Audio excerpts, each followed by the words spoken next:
Good morning, Bucknutters. Welcome to the Bucknuts Morning 5 here on Monday, January 8th, 2024.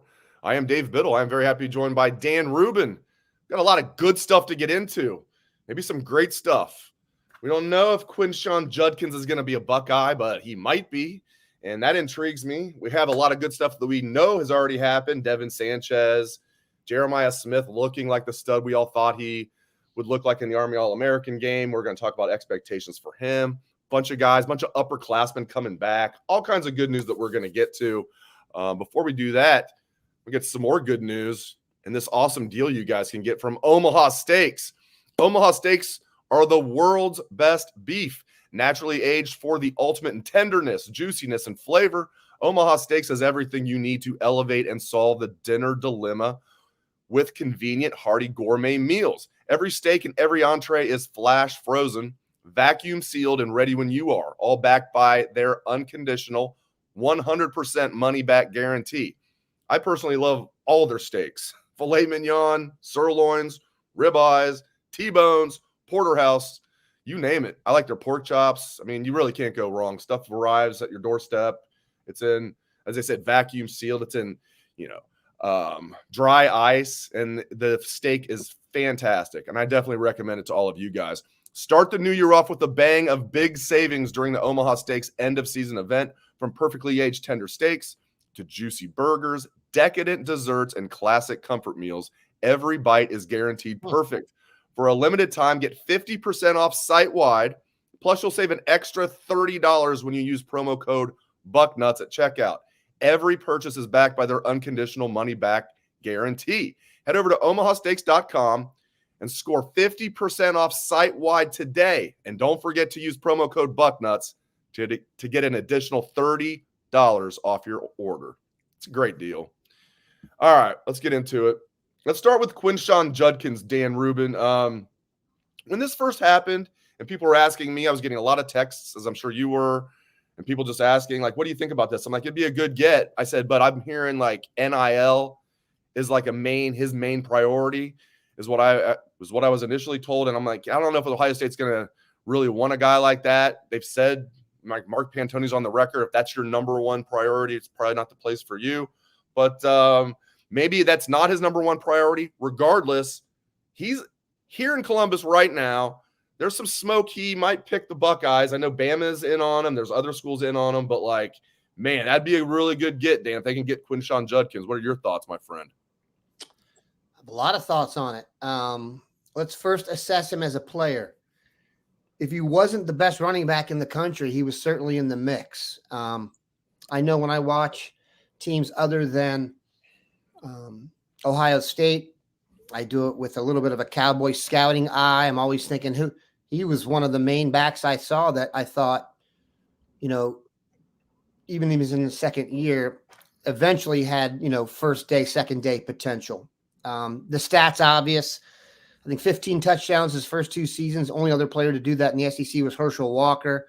That's worth a Google search right there. Good Lord. Herschel was the truth. Now, he also has gotten – this hasn't happened as much in the transfer portal as I thought it would, but he's certainly fallen victim to it in that the people in Oxford, Mississippi don't have the nicest things to say about him upon his departure. That really hasn't been as common. If you look around the transfer portal, there hasn't been a lot of sour grapes. I guess people are just too busy focusing on the task at hand. But Judkins, I can't remember anyone getting tanked quite as hard as him. It is interesting because they have a really good team coming back. He only has 1 year left. It is interesting that he's leaving, but I hear you. And now the guys are getting paid. It's like the NFL. It'd be like if your NFL team loses a guy just because he wants to leave, you'd be pissed off. It's the same that makes sense. I think what we're running into now is actually part of the NFL trickle down in that I don't think running backs are getting the interest on the market financially that the others are. Like, if you're an offensive lineman and you can get in someone's way and you weigh over 285 pounds, you're going to be driving a G-Wagon these days, some school. G-Wagon. They are, offensive linemen are scarce.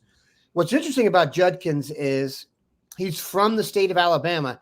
he was not the most heavily recruited. That's actually a poor way to say it. He wasn't one of your elite backs. So he did not have an offer from Ohio State, Georgia, or Alabama. He only made 2 visits, Ole Miss and Notre Dame, and he also had an offer from Yale. So he's a smart kid. It has Yale on there, and he visited Notre Dame. You can't be offered by Yale to go visit Notre Dame if you're a knucklehead. So Right. I imagine the potential is there for him to. Maybe he got a little selfish and got caught up in the college game. Regardless, the idea of Quinshon Judkins and Travion Henderson, good gracious, that would be, I don't know, fire and fire, thunder and thunder, lightning and lightning. We'd have to come up with some new nickname, but certainly in the mix for it. And I do think this, with all of the chatter that comes out, and I know people are not in the mode of relying on the Ohio State coaching staff and stuff, but they haven't really brought in to the mix any malcontents or goofballs. You know what I'm saying? Like guys who bring down the locker room. They've done a pretty good job judging character on the guys they've brought in. So I have no reason to think that they would be willing to tank the whole deal just for a running back when they already have some really good running backs. I think this is just a chance to get better. Oh man, I hope it happens. So what's the latest vibe out there? Would you say he's leaning Buckeye? Like, do you feel like the Buckeyes are like the leader here for Judkins? So I put with someone like this, with Judkins, who is going to be for like we said, and that's another reason he may be throwing himself back out on the market. Maybe first time he got recruited, he didn't think he was the apple of everyone's eye enough. And now Alabama and Ohio State, who did not offer, are offering. That feels pretty good. Yep. And look, if you want to win a national championship, I'm not trying to be rude, and people take this the wrong way. You're better off at Alabama and Ohio State than Ole Miss. So if he is transferring to win a title, which I don't think people are doing really, but at least in the back of his mind, he knows he has a better chance to win. I don't even think Ole Miss – look, Ole Miss has added some really nice players in the portal. I mean, really nice. Bookend defensive ends, defensive tackle, really nice wide receiver. But for me personally, Ole Miss is one of those schools I got to see them do it. I got to see them come through in a slugfest against, Georgia or Alabama for me to really buy in. But look, man, this guy is uber talented. So definitely worth a chance. And running back is one of those spots where we've had success with the group. Guys get hurt. I thought James Peoples James Peoples is not what I thought he was when I saw him. He's a thick dude now. If you go check out some pictures of James Peoples, he's no scat back. He's thicker than Travion Henderson. So running back committee, I'm into it. And, James Peoples is from the state of Texas. I love recruits from the state of Texas. Why is that, Devin Dave? Sanchez. Like Devin Sanchez. How about that? We're going to talk about more good news. I'm going to get to that in just a second. I do want to finish with the Judkins. I know people have asked, well, what about like Trey? What does Trey think about this? I don't know, but Travion has always gone out of his way to say he's cool with more than one running back because Trey's a real smart guy. He knows he doesn't need to be carrying the ball 30 times a game. He wants there to be like a 1-2 punch. So I don't want to speak for him. My guess is he's okay with it. And my guess is Ryan Day and the staff went to Trey to make sure he was okay with it. And he hasn't announced for sure he's coming back, but I think he will. He's the one guy I'm sorry to interrupt you. He's the one guy I really haven't heard as much about. I don't know. He's doing a good job of keeping things on the down low. I don't know if his NIL deal's outside the frame, so guys don't have a good line on it. But I haven't heard as much about Trey as the other guys. So I'm sitting there Saturday. I was actually watching some college basketball, and I had the Army – it's not even the Army, the All-American Bowl on. And I looked down for a while, and I almost forgot to look back up. I looked back just before Devin Sanchez made his call. Mrs. Sanchez, good to see you out there. Her and her beautiful family all there on national TV. Got to see him pick the Buckeyes. That's awesome. And number one corner in the country picks the Buckeyes, 2025 class. Absolutely love that. You got your quarterback in Tavion St. Clair, number one corner in the country. They got some other good players in that class already. This 2025 class is shaping up to be stellar. And Devin Sanchez, what a great get. Yeah, I mean, you said you like getting players from Texas. How about the number 1 player in Texas? Yeah, That's boy. almost hard. That's almost hard to get your mind around if you think about. I mean, Friday Night Lights was not based in, no offense, Lincoln, South Dakota. Okay, it's based in Texas. It's the lifeblood there. So to get the number 1 guy there, we're obviously selling something here that is appealing. And I'll tell you something. We've been fortunate to have Mrs. Sanchez on the show in the chat a lot. Enough that after one of the shows that I do with Mark and Bill, after we got off the air, we're like, man, if the Sanchez's aren't coming, we are getting the worst troll job of. We're going to look so silly. I said, I'm like, good Lord, and thankfully, and she'll get this. There was no banana in the tailpipe. They were all over it, and it was legit. So it was tremendous. And I will say this: if you watched their ceremony, clean, smooth, everyone in the right spots, everyone with good sight lines. They knew they were great for the picture. Dad even went and helped hold up the banner and covered his face up. I did have my doubts. I had my doubts. And Dietrich said that I had my doubts in the beginning. Exactly. No banana. We're not going to fall for the banana in the tailpipe. That's our age. That's my age coming through. God. That's 1984. They're remaking it. I know. Do not. If you have not seen Beverly Hills Cop, that is a 5-star movie. Yes. It is as good of a comedy as you'll ever see in your life. Yep. Do not cheat yourself by not seeing that. But yeah, so the job that Tim Walton and the staff are doing at defensive back, I'll tell you this. You're about, I'm going to get hyperbolic here. You're about 18 months to 2 years from having the best secondary in Ohio State history, I think. Aaron Scott and Devin Sanchez both look like Jalen Ramsey in their pads. So you got to have more bass in your voice. That's not how we say it. So I'm just thrilled, excited, and not a bad thing to have a Texas guy committed a year in advance either, so that when he goes out there in his gloves and is spreading the word, it's going to be a good one. Oh, by the way, the top corner in Ohio moved to Texas, Dorian Brew. So maybe they can throw in a good word. There you go. Dorian Brew from the Dayton area to Texas and back to Columbus eventually. So much good news to get into. So we've talked, hopefully Judkins will be a Buckeye. We already know Devin Sanchez is going to be a Buckeye, which is awesome. And I'm glad that that was so cool to see, like I said, him and his entire family there on national TV. So I also cool. like the variety. Have that. Go ahead. Variety of gear. He had a fresh, I think that was a one-off T-shirt on the tradition, because when he took it off, and then everyone had a different Ohio State spot on, so they knew, just covered all their bases. Very sharp.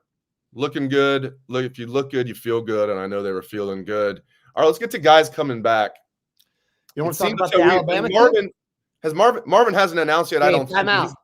Go ahead. Shouldn't we give some credit to Seth McLaughlin joining the fold over the weekend as well? Oh, yeah. The Alabaman who is going to be an interesting guy here. He's got a lot of questions. There aren't many guys who arrive with a bunch of questions to ask already from another school. To say he's been run out of Alabama will be a tad aggressive, but not completely. He's being blamed down there for the Alabama loss in the championship game because he had the yips with the snapping. Bill reported this. They've told him they can fix it. They're excited about getting him in the mix. And he said something in his final quote in Bill's articles. What I like most is, I've got plenty of experience at a place where you're expected to win every single game. And that's the standard at Ohio State as well. So pressure, I mean, this kid's going to be used to the pressure. He is coming here to salvage his career. I think it was a good pickup. And I do think he's going to play center. I don't see them putting him at guard. Bill Kurlick typed in all caps, which he never does that. It was just, he is coming here as a center, because there was people were in his thread that Bill wrote the story like, oh, but he's probably going to be a guard. And Bill wrote, he's going to be a center. And then people were like, but he's probably going to be a guard. And then Bill finally wrote in all caps. When the dean goes to all caps, all right, you can just lock it down. I think he was standing when he typed it too. Just for He's probably emphasis. knowing Dean, he was on the elliptical. I don't know. That dude's in good shape. But yeah, I was going to talk about Seth McLaughlin. I'm glad you got to that. So yeah, welcome Seth. And we hear he's going to play center. I don't know what that means for Carson Hinsman. We'll find out. I hope Carson sticks around. I really like him. Good family. I don't think we want Carson Hinsman to get away. Play guard around. Yeah, he could play guard, or if he's injuries happen. McLaughlin's only going to be here 1 year. Carson's got 3 years left. Like, stick around. Hopefully. All right. Marvin's definitely going to leave. Everybody knows that. I don't know why he hasn't announced it yet. Maybe he hasn't. I missed it. Mike Hall announced he's leaving. I think everybody else is coming back. Maybe not JT. As I said on the show, I believe Friday. It was Friday. I'm told, and I know you know this as well, that NIL is a factor here. And I don't fault JT's family at all. His dad's a good guy. This is, if he's going to come back, they know he could go to the NFL and be a second-day pick. He's probably not going to be a first-round pick. And they want a lot of money for him to come back. I get it. I don't fault them at all. Get your bag. I don't know if it's going to happen. Hopefully one of the collectives step up and local businesses and make it happen. So that's the one I'm keeping a close eye on. I guess Trey to a certain extent, but I think he's coming back. Man, everybody else I think is coming back. JT's the one I'm keeping a close eye on. I know you are as well. Yeah, that's the one I don't have a good vibe on. And like I said, Trey's the one I just haven't heard as much on.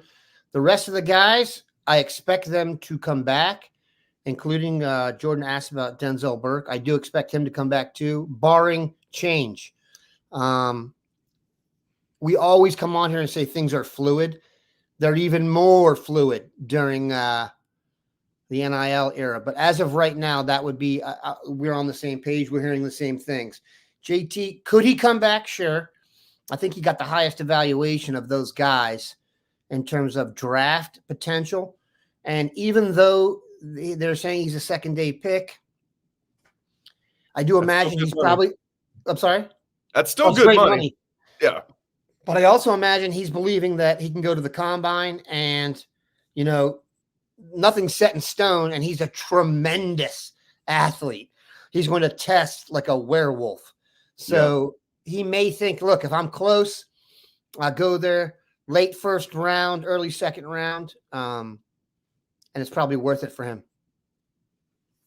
You want to tell I don't think the other guys had that opportunity at hand. Nor, like, for example, Jack Sawyer, tremendous athlete. I don't think he would do at the combine what JT would do. Remember, JT was like a tremendous basketball player for Seattle. Actually, Jack Sawyer was the best freshman basketball player in the state, so I digress. But we get some good athletes here at Ohio State, apparently. Yeah, pretty good. I want to get into Jeremiah Smith expectations. You want to do that now, or do you want to do that after you tell the good people about Manscaped? Those of you who are going to come back after this, let's talk Jeremiah Smith, who certainly impressive. Cheers to the new year from our friends at Manscaped. You thought it was gone in 2024. You were wrong, because your resolutions shouldn't be the only things that are well kept. 2024 is the time for new heights, new opportunities, and a new look for your Times Square balls. Cough. That was great. Manscaped's Lawnmower 5.0 Ultra is every man's cheat code to look good, feel good, and turn the page on confidence this year. Whether you're looking to maintain a trim or go for that clean-shaven look, this trimmer has you covered. Trusted by over 10 million men worldwide, now is your time to get a grip on your grooming with our exclusive offer. Go to manscaped.com and use code Bucknuts for 20% off plus free shipping. Happy New Year, or happy new balls. Yeah, it's deodorant for your balls. Bet you didn't think you needed that. As a gesture for the new year, they even threw in 2 free gifts. The Boxers 2.0 and the Shed 2.0 toiletry bag, because they know good, and, well, you're still rocking your boxers from high school. Let's face it, resolutions might come and go, but a well-groomed you is here to stay. Thanks to Manscaped, get 20% off and free shipping with the code with the code Bucknuts at manscaped.com, because nothing says Happy New Year like a deal that leaves your balls and your budget feeling refreshed. Embrace a new you, and definitely embrace a new trimmer, courtesy of Manscaped. Not getting those 2 minutes back, Dave. Listen, we're here to entertain, even when we do ad reads. Apparently, people like just they like it. Dave, you know our motto: give till it hurts. Oh, Jeremiah Smith, very, very, very good. Sometimes we've seen players over the years that maybe rank number one at their position, maybe even rank number one overall in the country, and you think, really? Then Jeremiah Smith comes along. It's like, yeah. It's easy to see. It's easy to see. And I know I'm not breaking news there, but man, and I think he's going to break the mold. People are like, well, come on. Even Garrett Wilson. Garrett Wilson's played the most of any true freshman wide receiver under Brian Hartline. And he played like a decent amount, but didn't play like maybe a ton. I think Jeremiah Smith's going to break the mold. You have all the people that are leaving, including like Julian Fleming transferring, all these guys leaving. Yeah, Carnell Tate's going to get his and Brandon Ennis, but man, they have 3 starting receivers. I seriously think Jeremiah Smith's going to be a starter as a true freshman. I don't know. Where do you come down on that? Well, and you got to figure in Emeka would be the number one guy. Oh, Emeka. I'm sorry. Emeka. Yeah. Yep. But I'm saying that's Emeka Egbuka, Jeremiah Smith, Carnell Tate, and Brandon Ennis. Feels like you're playing Sega and you just like went and chose a guy for each position. Like I'm going to build the perfect receiver room. I want the veteran. I want the unbelievable freak talent. I want the next, and I want the slot guy who can catch everything. And you can't have 499s on one team. Sure you can. Man among boys. He looks like I'm trying to think of. He's so big and so strong and so fast that it almost forces you to think of a comparison. He almost is like a leaner T.O., man. He's unbelievable. Great hands, very fluid, very natural. A lot of guys that big are just big athletes. He's a big receiver. And like I've had people behind closed doors tell me, look, he's going to start. And I'm like, no, you don't get it. Like, we rarely get told you don't get it. When you work at a place called Bucknuts, people don't feel comfortable telling you don't get the nut part. And so I've been thankfully corrected. So we should be very thrilled that he's coming here. Very thrilled. And by the way, the other guy coming, Mylan Graham, is basically Chris Olave 2.0. And I think will get on the field as a freshman a little bit too. And it's going to be a big fan favorite. So Thomas Ridley says, well, you just described Randy Moss, Dan. He's actually thicker than Randy Moss. Randy Moss is wiry. Jeremiah Smith is built more like A.J. Brown long term. Even bigger than he's even bigger than, like, I know they compared him to your guy, but your guy, AJ was more wiry. Jeremiah is, I think, bigger. Thicker. Yeah, I've seen Julio Jones. What do you think about Julio's I don't know why people can't come up with. I don't know why people can't come up with new nicknames. Like I've heard people call him Megatron. Out. Like it wasn't even that long ago that Calvin Johnson was Megatron. Like really, we can't come up with a new nickname. Are they saying because it's like? Are people comparing him to Calvin Johnson? Because he reminds me more of a Julio Jones than a Calvin Johnson. He's thicker. Kind of splitting hairs. I get it. Also, Calvin Johnson was 6'5". Right. That's different. I mean, right. that's those 2 inches. Those are like dog inches, man. Those are a big deal. I think Jeremiah is 6'3", which, by the way, is plenty big. But I would think if you're looking for a physical comparison, Julio Jones is the best one from a physical perspective. Because don't forget, Jeremiah's 18 years old. He hasn't even got his old man strength yet. You know what I'm saying? You start paying taxes, you get stronger. The 21-year-old body is just a little thicker. So you're 215 at 18. You're carrying 225 nicely at 21 years old. So good. Look, he's the highest rated receiver they've ever gotten at wide receiver U. Which is crazy.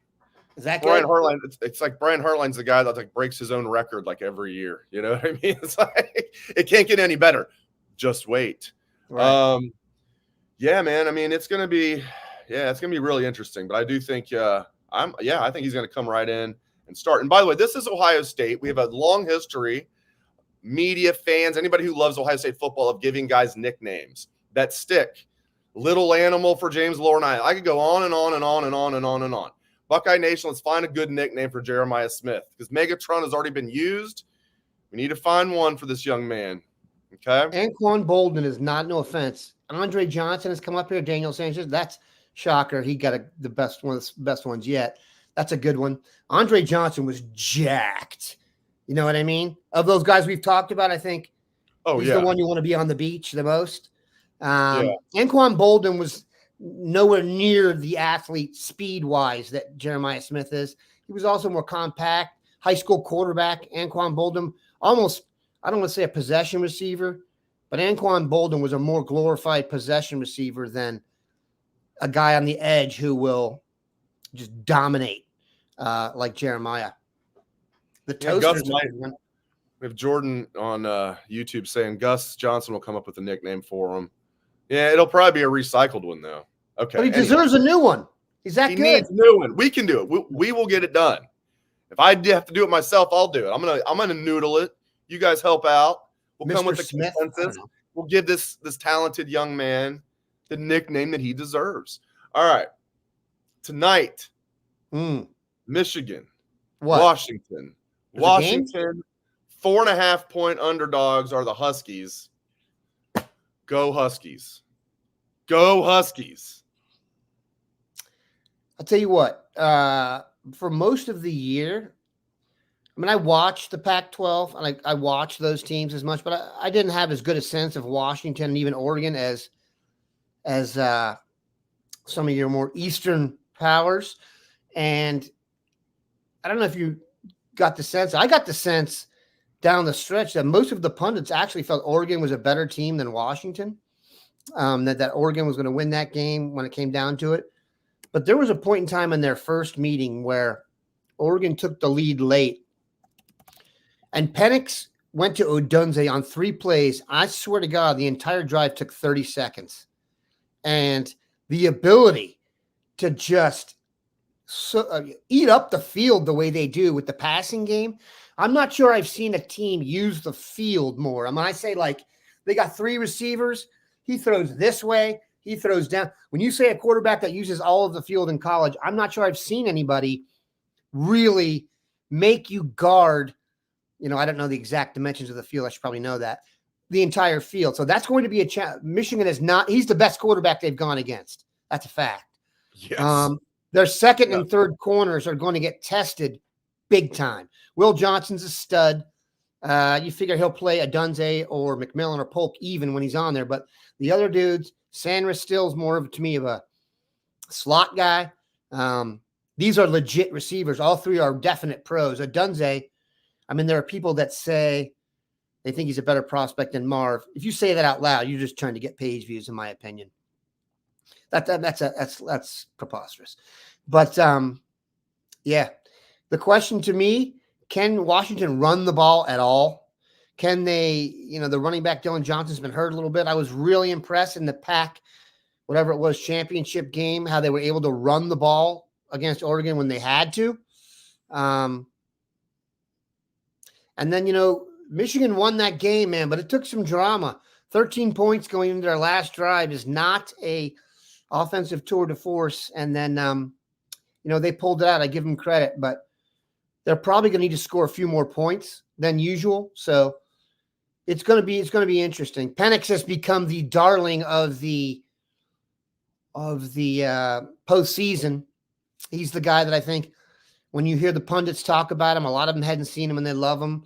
He is moving up the charts for the draft. I think a lot of people think that. So I'll be honest, and this is one of the reasons I would say let's hold out some real positivity for Will Howard, in that when Michael Penix was in Indiana, there was never a time I looked and said, you know what?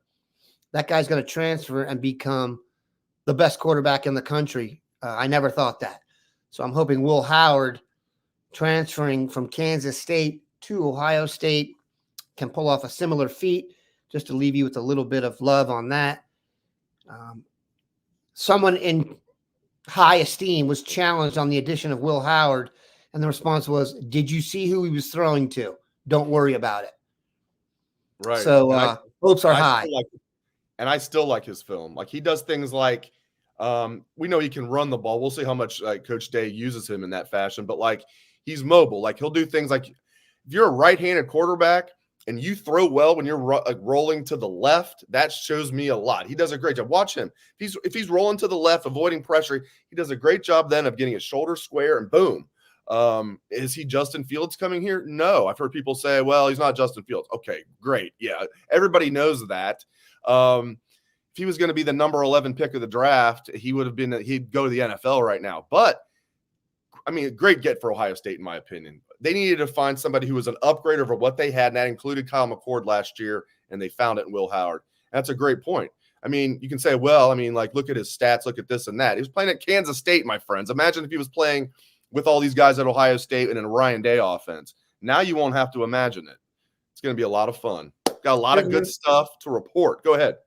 3rd and 1 is no longer an issue. Right. This is my pet peeve in football now, that 3rd and 1. Yeah. People going to the spread and 3rd and 1 and not knowing what they're going to do.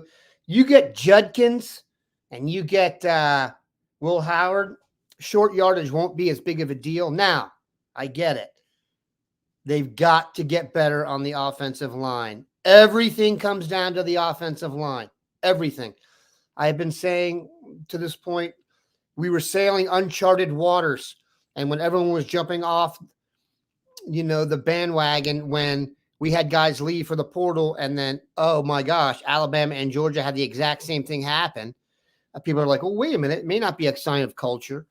They got a real chance to rebound here, but they've put a lot on themselves to do that. And if they don't get the offensive line fixed, and I don't even know what that means by fixed anymore. I've had 2 people tell me it's not talent, that they've had less talented offensive lines before and gotten something out of them. I just don't see that.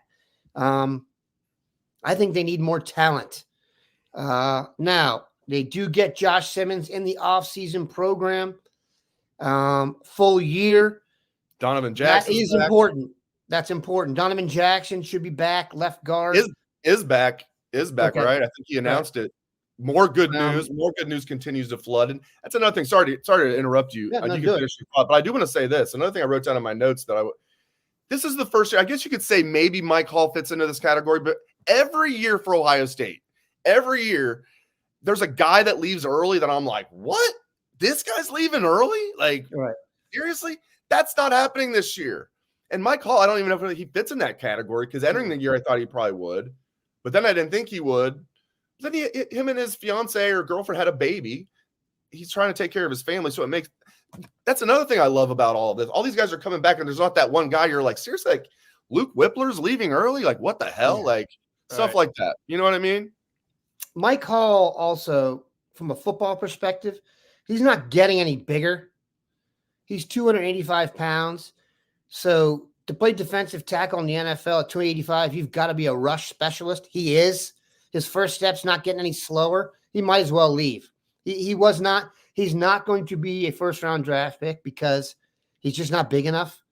But I'd be surprised if he's not picked in the first 3 rounds, because I do think someone's going to fall in love with him because he has a unique skill. He can rush the passer from defensive tackle big time. His first step is elite. Now, he's not your every down, two-way stud that can play the run, gather. He's just not big enough to hold the double teams. But next to a giant guy and pass rush situation in the NFL, he's going to make himself some money for sure. And the fact that he even has the nickname of Aaron Donald. Aaron Donald's helped make a lot of undersized defensive tackles money. And Jerzon Newton's up. The thing that's going to hurt Mike, though, is not really his size, because you're right. They'll look at his film, like look at the Notre Dame game the previous year in 2022. I mean, there were times he was taking over games. Durability is going to be an issue. Injuries. He's undersized, and he's got serious durability issues. So But probably that's why going he's to got injuries. probably going to be He's a day undersized. 3 pick, but Yeah. I think he'll get drafted. Oh, definitely. You know? But I don't think he'll be a day 2. I don't think he'll be a day 2 pick. But I get it, man. You have a baby, dude. I get it, man. I hope I'm wrong. I hope he's a day 2 pick. That would take care of any issues with buying diapers for sure. The injury history is key. And at the combine, that's probably, if you want to know where Mike Hall's going to get drafted, you're going to want to be with the doctors That's probably going to be the biggest determining factor, because you go to the combine, man, and you're like an alien. They stick prods and poles and pokes in places you don't want to talk about, but they're going to know what your issues are. If he comes through with a cleaner bill of health than we think, I'm telling you, dude, maybe 4th round would be that's the first round of the 3rd day, but I really do think he's going to. Beauty's in the eye of the beholder, and there are schemes that there are schemes that call for the Mike Hall player. So I think he's got a real nice chance to play, and like you said, buy plenty of diapers, designer diapers. Maybe he'll be a 4th round pick by the Bengals and be their next Geno Atkins, another undersized D tackle taken in the 4th round. Maybe Mike Hall to the Bengals in the 4th round. We'll see about that. That would be the high end, the very high end. Geno, that dude was a stud. Geno, yeah, I'm not saying he's going to be as good as Geno. If he is, Mike Hall's going to make a lot of money. It doesn't matter where he's Geno drafted. Atkins, there was a 2 or 3 year stretch where he was top 3-4 in the league. No doubt. I don't think Mike's going to have the chance to do that. And if he did, now we're talking like diamond crusted diapers. That's right. That's right. All right. Great stuff from Dan Rubin. Thank you to all of you for tuning in. We appreciate it very much. Hope everyone has a great rest of your day.